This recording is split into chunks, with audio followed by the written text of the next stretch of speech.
بسم اللہ الرحمن الرحیم۔ تمام تعریفیں اللہ ہی کے لیے ہیں، وہی نیک لوگوں کا ولی ہے۔ میں گواہی دیتا ہوں کہ اللہ کے سوا کوئی معبود برحق نہیں، وہ یکتا ہے، اس کا کوئی شریک نہیں۔ اور میں یہ بھی گواہی دیتا ہوں کہ ہمارے پیارے نبی حضرت محمد صلی اللہ علیہ وسلم اللہ کے بندے اور اس کے رسول ہیں۔ یا اللہ ان پر اور ان کی آل پر اور تمام صحابہ کرام رضی اللہ تعالی عنہم اجمعین پر رحمتیں اور سلامتی نازل فرما۔ السلام علیکم میرے سید اسلامک ٹیچر کے پیارے بھائیوں اور پیاری بہنوں، میں دعا گو ہوں اللہ پاک آپ سب کی پریشانیوں کو، مشکلات کو اور بیماریوں کو دور فرمائے، آمین۔ سید اسلامک ٹیچر کے بھائیوں اور بہنوں، آج کی ویڈیو بہت ہی خاص اور اہم ہے۔ آپ تمام سے گزارش ہے ویڈیو کو مکمل دیکھیں اور جو 3 کام اس ویڈیو میں آپ سے بیان کیے جائیں ان کو لازمی کرنا ہے۔ پیارے بھائیوں، رمضان المبارک کے بعد سال کے جو افضل ترین دن ہیں وہ ذی الحجہ کے پہلے 10 دن ہیں۔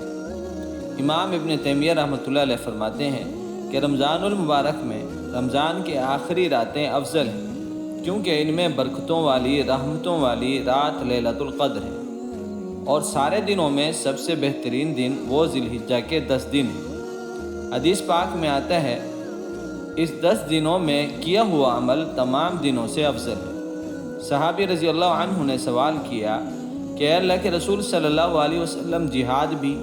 فرمایا ہاں، اگر کوئی جہاد بھی کرے تو اس سے بھی افضل ہے۔ ہاں، اگر کوئی اپنا مال لے کر جائے اور اپنا مال بھی، اپنی جان بھی لٹا دے تو ہاں وہ افضل ہو سکتا ہے۔ اس لیے چاند نظر آنے سے پہلے یہ 3 کام ضرور کیجیے گا۔ ویسے تو مسلمان کو چاہیے کہ ہر جمعہ صحابہ رضی اللہ عنہ اجمعین کی طرح ناخن کو کاٹتے، بالوں کو درست کرے، کیونکہ یہ دن انفرادی اعمال کرنے کے لیے ہے، یعنی ہر کسی کو اپنے اپنے کام کرنے کے لیے یہ دن اللہ پاک نے عطا فرمایا ہے۔ آپ صلی اللہ علیہ وسلم نے حلقے لگانے سے منع فرمایا۔ ترمذی، ابن ماجہ، نسائی احادیث کی کتابوں میں ملتا ہے کہ حضور صلی اللہ علیہ وسلم نے جمعے سے پہلے حلقے لگانے سے منع کر دیا، حالانکہ حلقے لگا کر دین ہی سیکھنا ہوتا ہے، کیونکہ یہ انفرادی اعمال کا دن ہے، ہر شخص اپنا اپنا عمل کرے۔ سب سے پہلے باجماعت نماز پڑھیں، اللہ کے ذکر میں مشغول ہوں اور اشراق پڑھیں اور سورۃ کہف کی تلاوت کریں۔ 8 دن روشنی مل جاتی ہے، اللہ گناہوں کو معاف کرتے ہیں۔ غسل کریں، دعا کریں، وقت پر جمعے کی نماز پڑھیں۔ ان سب اعمال کی اللہ کے نبی صلی اللہ علیہ وسلم نے ترغیب دلائی ہے۔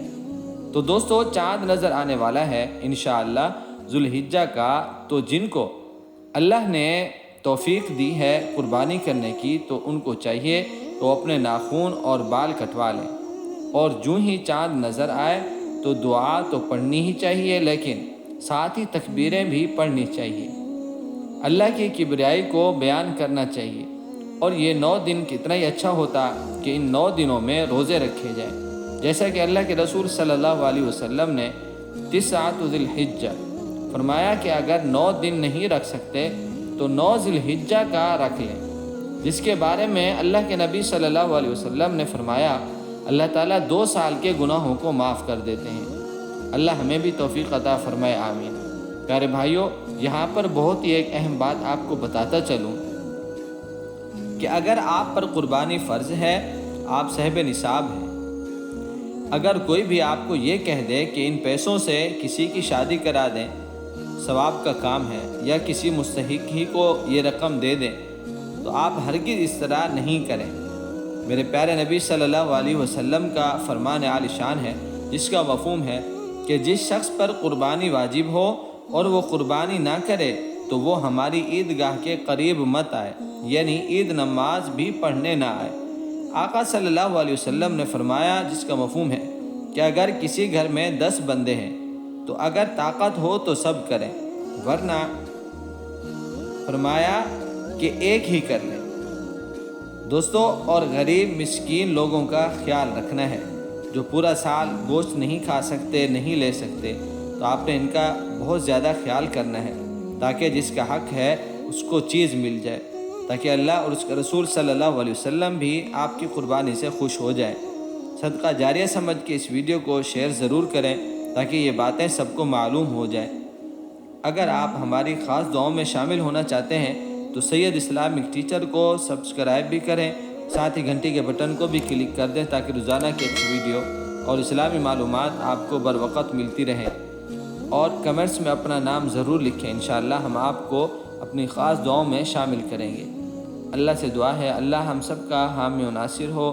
السلام علیکم ورحمۃ اللہ وبرکاتہ۔